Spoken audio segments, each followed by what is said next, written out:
All right, let's dive right into one of the biggest questions there is. Where does our sense of right and wrong actually come from?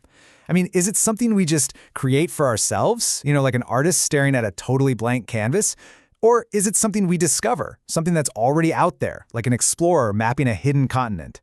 Today, we're going to dig into two really powerful and totally competing answers to that huge question. Okay, let's start with something I'm pretty sure we've all felt. You know that nagging little voice in your head? That pang of guilt you get after doing something, even when you know for a fact that nobody saw you do it? It's a totally universal human thing. But what is that feeling really? And why does it have such a grip on us? Well, philosophers have a term for this, of course. They call it moral consciousness. And it's way more than just knowing a list of rules like don't do this, don't do that. It's that deep down gut feeling, that inner awareness that some things are just plain right and others are just plain wrong. It's that powerful sense that you should or should not do something. So what if we treat that internal feeling, that inner voice, as a set of data? What would that data actually tell us? So if we really start to dissect our own moral consciousness, something pretty interesting happens. A few consistent features seem to pop up for almost everyone, and this is wild, regardless of what specific morals they actually hold. So let's break down these 6 key observations, shall we? Okay, so when we really look close, this inner compass seems to have 6 main parts. First up, there's just the basic distinction, right? Good versus bad. Simple enough. Second, there's that sense of obligation, that really powerful feeling of, I should do this. Third, and this is a big one, is this sense of objectivity. It feels like we're discovering a moral truth, not just making it up on the spot. Fourth is this feeling of universality. We tend to think, hey, these rules should apply to everyone in the same boat. Fifth, the motive. We feel like we should do the right thing, well, just because it's the right thing to do, not because we're going to get some cookie for it. And finally, number 6, judgment.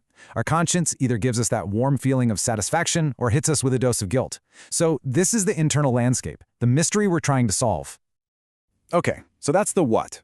But the crucial question, the multi-million-dollar question is, where does all of this come from? What is the actual foundation for this incredibly complex inner world of right and wrong? And you know what?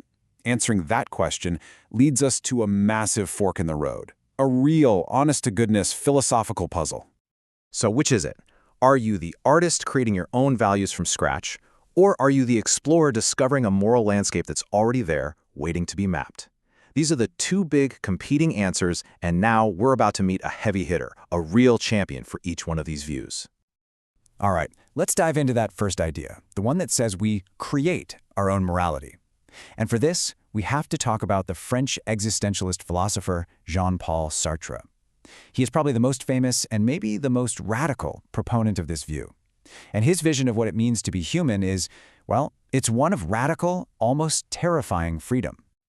Sartre's entire philosophy, and I mean all of it, really hinges on this one iconic phrase: existence precedes essence.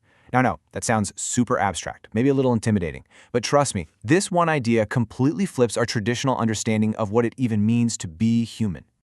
So what on earth does that mean?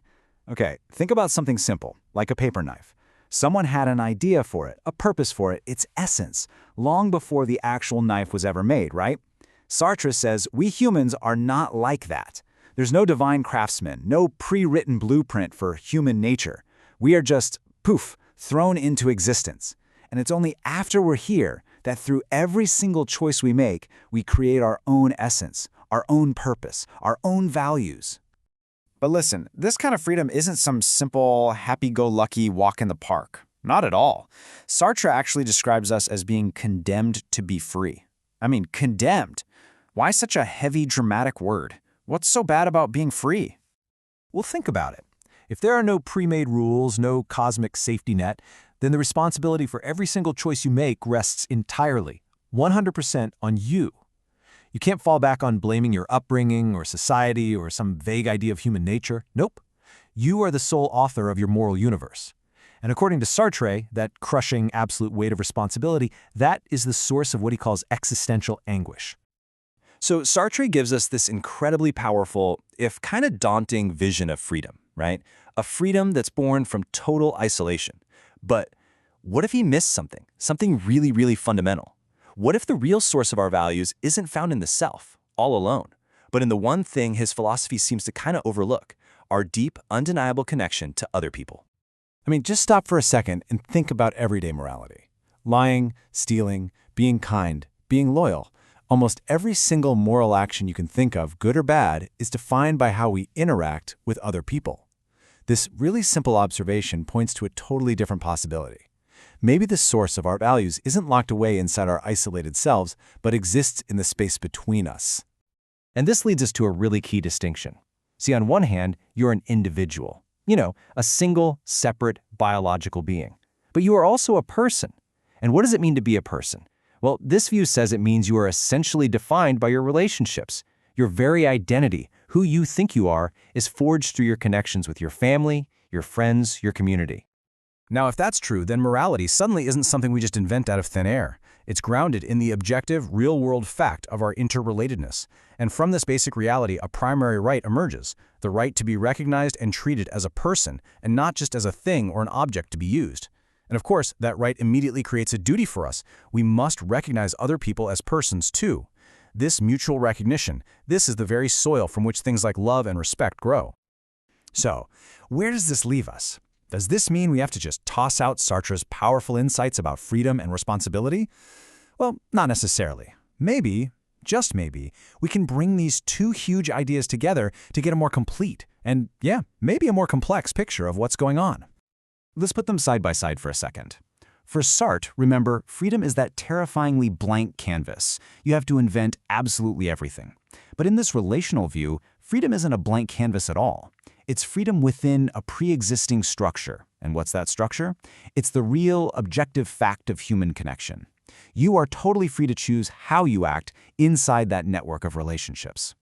So here it is. Here's the synthesis. You don't have to invent morality from a terrifying nothingness, which was the source of all that Sartrean anguish, remember? The foundation is already there. It's the undeniable objective reality of your connection to other people. Your freedom, your real freedom, lies in the choice to recognize and honor that connection or to ignore it and deny it.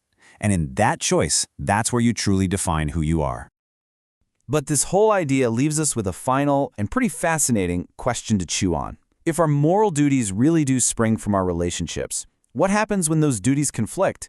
When your duty to a friend clashes with your duty to your family, or your duty to your community clashes with your duty to your own principles. This relational framework doesn't give us any easy push-button answers, but what it does do is reveal exactly what's at stake in every single moral choice we make.